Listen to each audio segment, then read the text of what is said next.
गुरु ब्रह्मा गुरु विष्णु गुरुदेवो महेश्वर गुरु साक्षात् परब्रह्म तस्मै श्री गुरुवे नमः।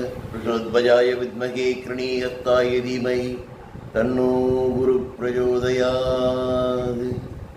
कांचीवासाय विद्महे शान्तरूपाय धीमहि तन्नो चन्द्रशेखरेन्द्र प्रचोदयात्।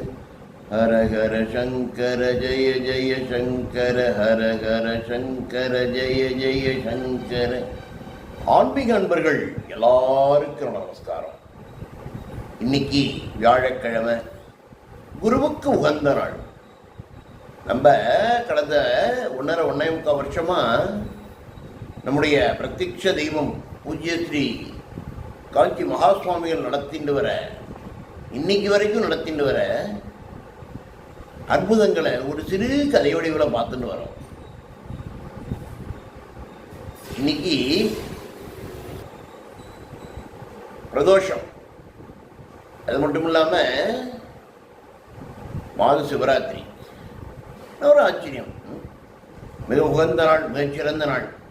இன்னைக்கு பல வருஷத்துக்கு முன்னால் இதே போன்ற ஒரு நன்னாளில் நம்ம பெரியவா நடத்தின அற்புதத்தை தான் பார்க்க போகிறோம். புரியுதா? அதாவது பெரியவாளை பற்றி நீங்கள் எல்லாம் கேள்விப்பட்டிருப்பேன், படிச்சிருப்பேன். ரொம்ப சுறுசுறுப்பானவர். காலைல 3 மணிக்கெல்லாம் எழுந்திருக்கிறவர். காலை கடனை முடிச்சுட்டு ஏகாந்தமாக பக்தாளுக்கு ஆசீர்வாதம் பண்ணி தரிசனம் தரக்கூடியவர் பெரிய அவர். பார்த்தோம்னா காஞ்சிபுரத்தை தங்கியிருக்கார்.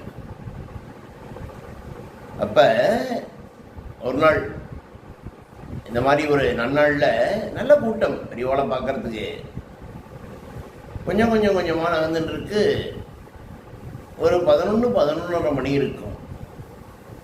ஒரு வயசான பிராமணன், கட்டு குடுமி, நல்ல நரைச்ச குடுமின்னு வச்சுக்கோங்க, பஞ்சகச்சம், மெல்லிசான தேகம், நெடுன்னு கிட்டத்தட்ட ஒரு 72 வயசு இருக்கும் அவருக்கு. அவரும் வந்திருக்கார் அன்னைக்கு. அதே மாதிரி மெட்ராஸ்லேருந்து மிகப்பெரிய செல்வந்தர், பல ஆலைகளுக்கு அதிபர், நூற்பாலைகளுக்கு ஆலைகளுக்கு அதிபர், அவரும் வந்திருக்கார்.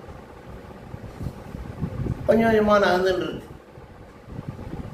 அந்த 72 வயசு சாஸ்திரி பெரியவர் சொல்கிறேன் இல்லையா, அவரெல்லாம் அடிக்கடி நம்ம பெரியவாளை தரிசிக்க வரவரெல்லாம் ஒன்றும் கிடையாது. அன்றைக்கி தான் முதல் தடவையோ 2வது தடவையோ வந்திருக்காருன்னு நினைக்கிறேன். அவர் நமஸ்காரம் பண்ணுறார். நமஸ்காரம் பண்ணோடனே பிரசாதம்லாம் கொடுத்துட்டு குசலம் விசாரிக்கிறார் பெரியவா. எப்படி இருக்கள், இப்போ என்ன பண்ணிட்டு இருக்கள் எல்லாம் கேட்குறேன். கேட்டுட்டு பக்கத்தில் உள்ள அணுக்கத்தொண்டர்கிட்ட ஏதோ ஒன்று சொல்கிறார். அணுக்கத்தொண்டர் சொன்ன, இவர் பெரியவா சொன்னது வேறு யாருக்குமே காதில் விழலை. அணுக்கத்தொண்டர் விறுவிறுன்னு உள்ளே போனார். மிகப்பெரிய ஒரு சால்வை, ரொம்ப விலை உயர்ந்த சால்வை ஒன்று தட்டில் கொண்டு வந்து தரார். அதை கையால் தொட்டு ஆசீர்வதிச்சுட்டு இந்த மெட்ராஸிலேருந்து பல ஆலைகளுக்கு வந்திருக்கிறார் இல்லையா, அவரை கூப்பிட்டார். கூப்பிட்டு அந்த சால்வையை எடுத்து அந்த வயதான அந்த பிராமணனுக்கு போத்த சொல்கிறார். போத்த சொல்லிட்டு கேட்குறார், இவரை தெரியுமா உங்களுக்கு, இவர் அட்ரஸ் தெரியுமா? இல்லை பெரியவா சொல்கிறா, நம்மகிட்ட திருப்பி பொண்ணு சிரிச்சுண்டே, நான் சொல்கிறேன் இவர் அட்ரஸ். இவர் கேர் ஆஃப் சிவன், மிகப்பெரிய பில்டர். இந்த லோகத்தில் பெரிய பில்டரே இவர் தான். எல்லாருக்கும் தூக்கி வாரி போட்டுது. ஏன்னா ஒரு ஏழ்மையான நெடுநிலன்னு வந்த ஒரு உருவத்தை பார்த்து இந்த மாதிரி சொல்கிறாளே அப்படி. அப்போ பெரியவா சொல்கிறார், எல்லாரும் இந்த மாதிரி என்ன பார்க்குறாள், எனக்கு என்ன, நீங்கள் என்ன மனசில் நினச்சிட்டுருக்கள்னு தெரிகிறது. நான் சொல்கிறது தான் உண்மை. இருந்து மிகப்பெரிய பில்டர். இன்னைக்கு பல சிவன் கோயில்களுக்கு, அதாவது வெளியில் பழையிலையும் காட்டில் நடந்திருந்த பல சிவலிங்கங்களை எடுத்து பிரதிஷ்டை பண்ணி இன்னைக்கு ஆலய கருவறைக்குள் அமைச்சிருக்கிறார்னா அதுக்கு இந்த பெரியவோட தான் காரணம். அது மட்டும் இல்லாமல் அவள் ஊரில், அவள் கிராமத்தில் மாரியம்மன் கோயிலாகட்டும், முருகன் கோயிலாகட்டும், சின்ன பிடாரி கோயிலாகட்டும், சின்ன விநாயகர் கோயிலாகட்டும், எல்லா கோயில்களுக்கும் அயராது பூஜை பண்ணிட்டு இருக்கிறோடு தான் இந்த பெரியவர். இது ஏன் சொல்கிறேன்னு கேட்டேன்னா, அவள் கிராமத்திலையும் சரி, சுற்று வட்டார கிராமங்கள்லேயும் சரி, இவர் தன்னுடைய சொந்த முயற்சியில் யார் என்ன கொடுத்தா அதெல்லாம் பார்க்கறது கிடையாது. டெய்லி காலையில் எழுந்திருக்க வேண்டியது. ஒரு சின்ன தூக்குச்சட்டியில் பிரசாதம்னு என்ன ஒன்றும் கிடையாது, சாதம், அதிலே 2 பாஜிப்பருப்பு போட்டு சாதமாக வடித்து எல்லா கோயிலுக்கும் போக வேண்டியது. பக்கத்தில் உள்ள நீர்நிலைகள்லேருந்து ஒரு சொம்பு ஜலத்தெடுத்து அந்த பகவானுக்கு அபிஷேகம் பண்ணிவிட்டு, அந்த வட்டாரத்தில் பக்கத்தில் இருந்த கோயில்களுக்கு பக்கத்திலே கிடைக்கிற ஒரு சிறு தோட்டங்கள்லேருந்து ஒரு செம்பருத்த பூ, 2 மல்லிகை பவளமல்லியோ எடுத்து அந்த தெய்வங்களுக்கு அர்ப்பணிச்சுட்டு நைவேத்தியம் மட்டும் வந்துடுவார். யாரையும் எதையும் எதிர்பார்க்க மாட்டார். எனக்கு இவ்வளோ பழம் வேணும், அது பண்ணணும், இவா கொடுக்கணும், அது கூட எதுவுமே எதிர்பார்க்க மாட்டார் இவர்.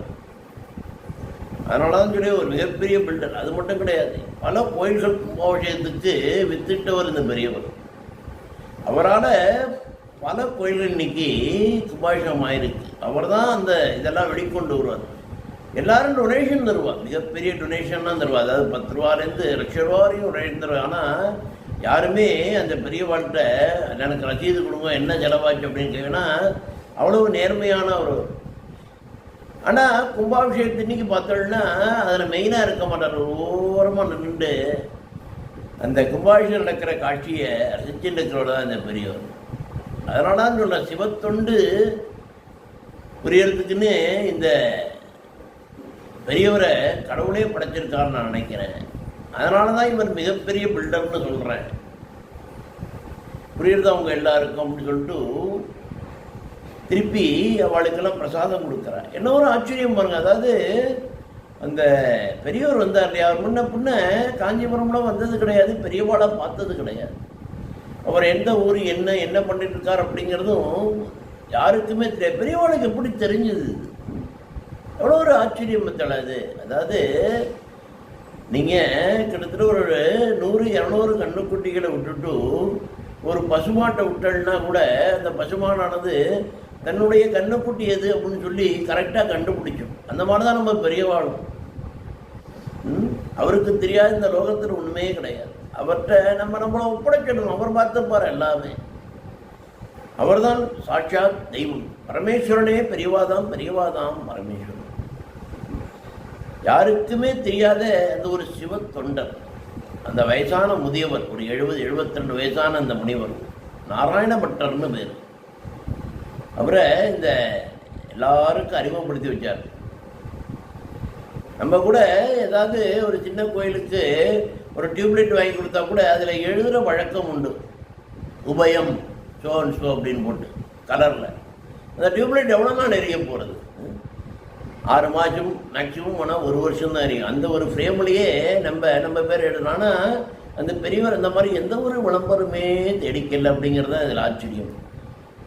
அப்பேற்பட்ட அந்த பெரிய மனிதரை, அவருடைய உயர்ந்த எண்ணத்தை, சிவ கைங்கரியத்தை பெரியவாந்தர் உலகத்துக்கு உணர்த்தியிருக்கார்.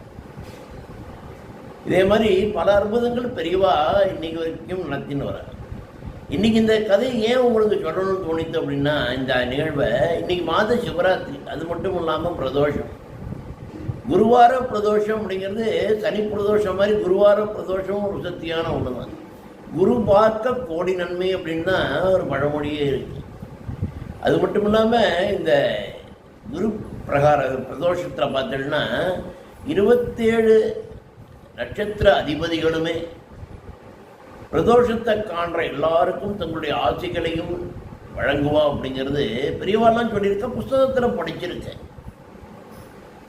புரியுறதா? அதனால் இன்னைக்கு வியாழக்கிழமை குருவுக்கு உகந்த நாள். அது மட்டும் இல்லாமல் மாத சிவராத்திரி, பிரதோஷம் எல்லாமே ஒன்று கூடி வருது. சாட்சாத் அந்த பரமேஸ்வரனுடைய ஆசிகள், சிவபெருமானுடைய ஆசிகள் உங்கள் எல்லாருக்கும் கிடைக்கணும் அப்படின்னு வேண்டிட்டு மற்றொரு அழகிய அற்புதத்தில் அடுத்த வாரம் உங்களை சந்திக்கிறேன். அது வரைக்கும் ஹரஹர சங்கர ஜெய ஜெய சங்கர, ஹரஹர சங்கர ஜெய ஜெய சங்கர. எல்லாருக்கும் நமஸ்காரம்.